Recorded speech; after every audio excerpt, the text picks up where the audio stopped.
Right.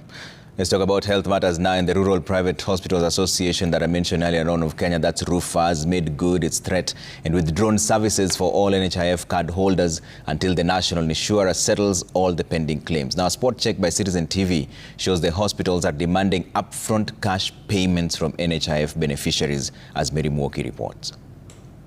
The mother in Lee, we find these hospital staff pinning a notice.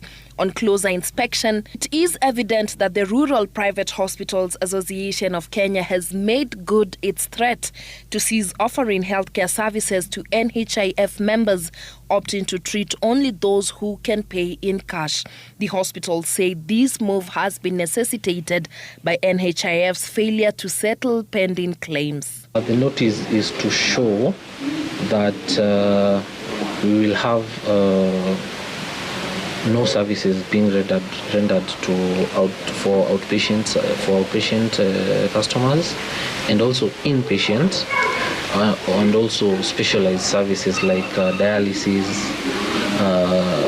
eye care, cancer care, rehab also.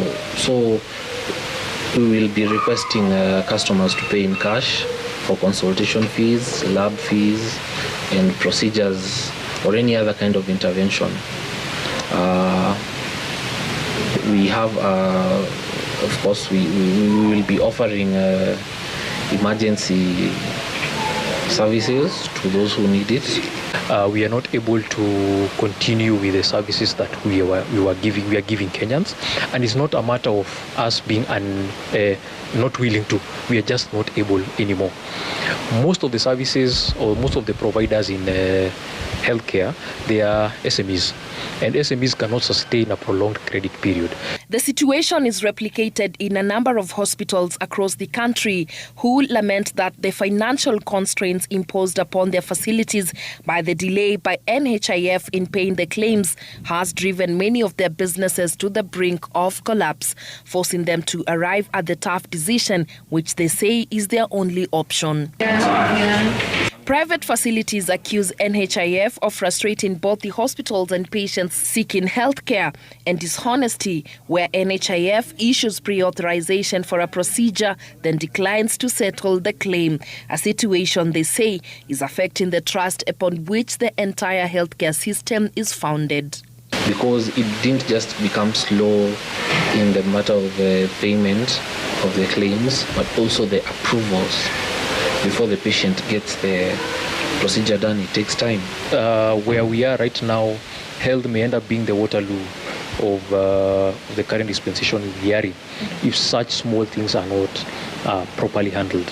Let's get people who know what they are doing to get these jobs.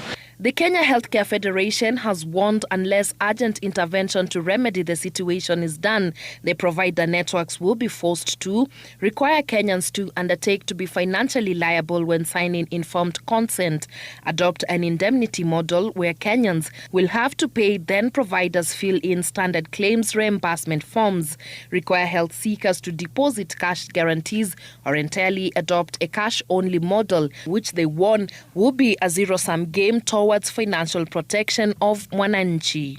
Few months have been interesting for us.